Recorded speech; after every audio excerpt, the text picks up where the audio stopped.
Alright guys, so I'm finally going for it. I'm making a DIY vacuum table for my CNC machine. Right now, having it the way that I've got it set up just doesn't really work for what I want it to do, and I'm getting frustrated with the fact that whenever I clamp it down on the table, I'm usually applying too much pressure in one way or another, and so it's cutting unevenly. When I do a depth cut of like a quarter inch or eighth of an inch or so, it's usually off by just a 1/16 in one way or another. So I'm building the vacuum table. I don't really know what I'm doing. I watched one YouTube video on it, so we'll see what happens. So I decided that since I already had a couple of boards on there that were relatively level, that I was just going to leave them there and then shim up the MDF on the plenum board that I'm going to cut, just to make sure that everything stays level and that it's got plenty of support. So right now I'm just lining it up before I begin the actual grid cut. I wound up purchasing a grid cut file, SVG, off of Etsy because it cost me $7 and probably saved me an hour. This particular SVG file called for a 1/4 inch bit, so I was swapping out the 1/8 inch bit that I had on there for the 1/4. You can see where my vacuum or my dust collection on the CNC wasn't really working that well, so just took the shop vac and cleaned it up afterward. Obviously, if you want a good vacuum seal, you want to make sure it's relatively free of dust. So at this point, I'm just screwing the plenum board down to the particle board that's underneath it that I already had leveled. Now, there's still going to be some leveling and shimming that has to happen later, obviously, but I'm screwing this down to it. This will not only act as a support to make sure that the board stays in place when I do my cuts or when I do the vacuuming, but it also is going to act as my levelers and my supports. So as you can see, as I'm screwing these down, you screw them down, you can actually screw them up a little bit and they will level. I'm just using a piece of 1-inch aluminum bar that I had lying around. It's very straight, it's perfectly straight, in fact, just to level the one side, and then I was going to use that yellow level to go across the side of it to make sure that it was level to itself. You'll see why that was a bad idea in a second. So I just discovered something. Oh, hang on a minute. So I just discovered something when I was leveling out my spoil board here, or the vacuum board, that hadn't really occurred to me, so I'm going to share this little insight. I was using this level, right, to make sure that the board was level with itself, that everything was the way it should be. But then it occurred to me that the only thing that matters, it doesn't really matter if the board is level with itself or even that it's level with a level. The only thing that matters is that it is level to the path of the CNC machine, right? Now it needs to be as flat as it can be, obviously, because not only is that going to assure for cleaner cuts, but it's also going to make sure that the vacuum seals tightly. The main thing to be concerned about, though, was that I just remembered here is that I need to make sure that the CNC machine is going to run a level surface along the whole thing. And without actually taking my surfacing bit and cutting the whole thing and taking 2 hours or whatever it would take to do that, I'm taking this 2-inch pine block and I'm just setting that down on the machine without a bit, as you can see. So, and I'm just making sure that that has just enough clearance that I cannot see any light. As you can see, I've got to make a little adjustment here on this center portion. So when I put this screw in, I'm going to lift that up a little bit. But that's kind of the intention. I'm just making sure that it clears that block just a little bit every time I go through at intervals at the center, half, and right in between the two. So anyway, just a little tidbit there, pro tip. Not to call myself a pro, but whatever. So I am still going to take the level to make sure that there aren't any gaps of air in between each screw. Obviously you want to make sure that the entire board is level, and then I will measure that gap with the little pine block at the sides and center at intervals. Then I use the level to make sure there's no air or light in between those. But as you can see, just a little adjustment on the screws because the MDF obviously is very flat by itself. So this will make sure that it's flat all the way across. And I'm just checking the final tolerances, and we are good all the way around. Next step is actually cutting the pipe. So this is 1.5 PVC, very simple, very easy to utilize. That's what the holes that were cut in the SVG file that I got off of Etsy called for, was 1.5 PVC, and obviously 1.5 is a fairly standard size for a lot of the vacuum fittings that you get. So this will work out really well. Just grabbing my reciprocating saw to cut right, throw in my AirPods, and try to not screw stuff up.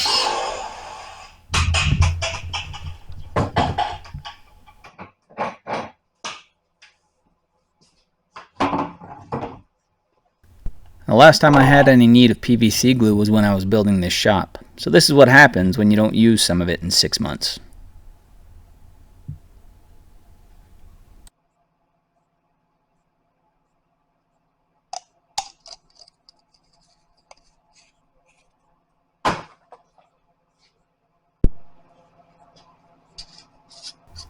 Now I am by no means an expert on plumbing, but this is what I know about PVC and PVC glue. Make sure the end is cleaned off. You put a generous amount on one side. Some guys will say you got to put enough on both sides. I don't know. Again, not a plumber. And then as you're putting it on, make sure you twist it and then run your finger over so you look like a Smurf. So the hardest part about this project was actually finding the right size bit to bore these out. So the CNC machine cut the correct size for the exterior, which the outside of an 1.5" PVC pipe is actually 1 7/8. So trying to find an 1 7/8 bore was ridiculously hard. You could find 1 3/4 and 2" all day, but this was tough. Wow, that was an adventure.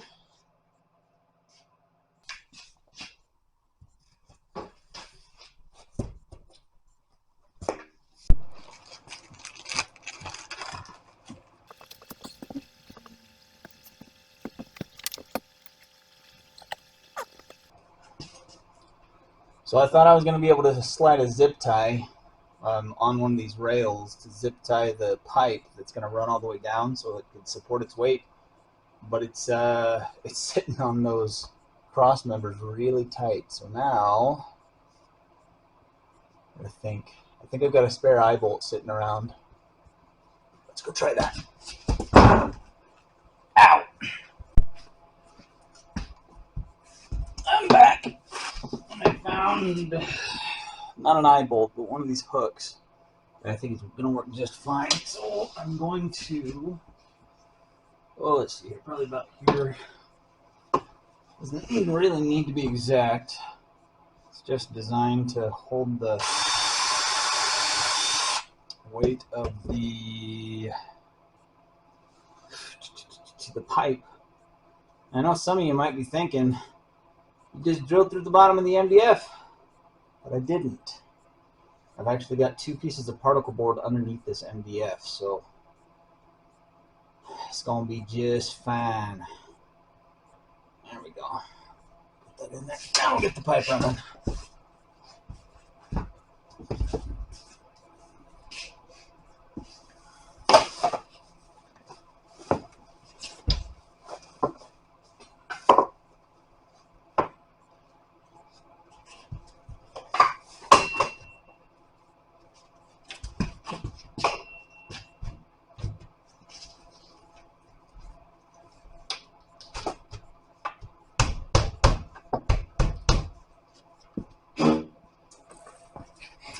Oh, see how pretty that fit. Look at that. Perfect. Tight as can be. Love it. You got the pipe on the bottom, supported there by that hook, supported on the other end with some zip ties. And then we'll give it a test. Sweet.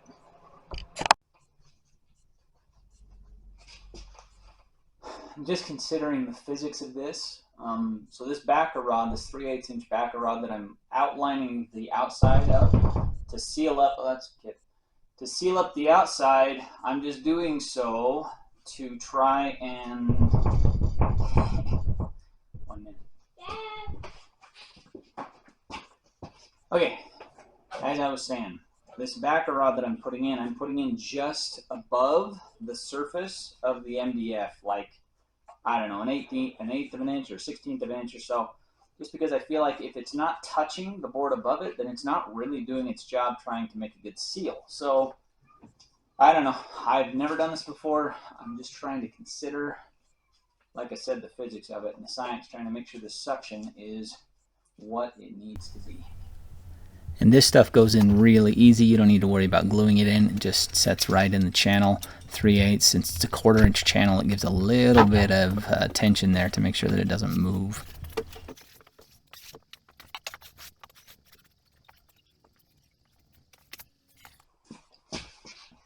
Now the big test. And obviously the sheet that I just put on there isn't actually what I need suctioned down. That is just the spoil board. So we'll see if it holds that. Does a great job of that. Now it's time to get a piece of wood to see if it'll actually suction through the spoil board and hold the wood down. Not so lucky. So I'm not sure what I'm doing wrong. I probably have the wrong type of board on top of my MDF. So I'm going to do a little bit of research and find out what's going on. Because I expected, I mean, the MDF would suction through, or, you know, it would suction this to the MDF, but that it would be able to have enough air coming through to hold that. It doesn't. So something I got to figure out, but I'm not sure exactly what. So I'll figure it out. So I found out what many of you, I'm sure, already know, that particle board and MDF are heat treated on two sides, or heat pressed or something like that, which means that there's not going to be any airflow through the boards until you plane off the top edge. The first one that I had was only a 3/8 inch thick, so I didn't think it would have any usable surface material left if I planed off 1/8 of an inch on either side. So I went to my local supply store here. I got some particle board because I can't get ultralight or LDF around here. I'm going to try it with particle board because the particle board was only $35. The MDF was $109.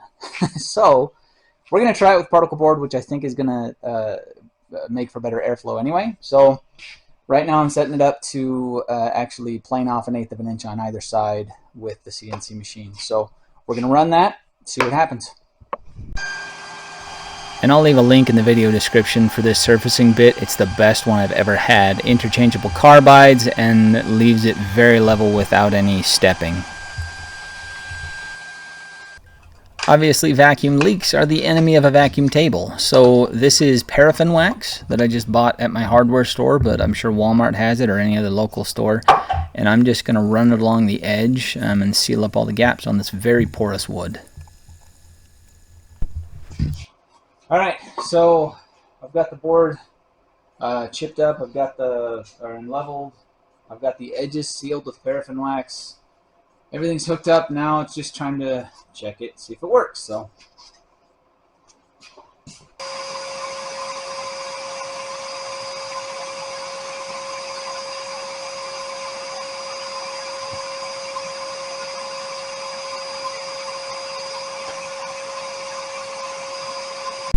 So there you have it, folks.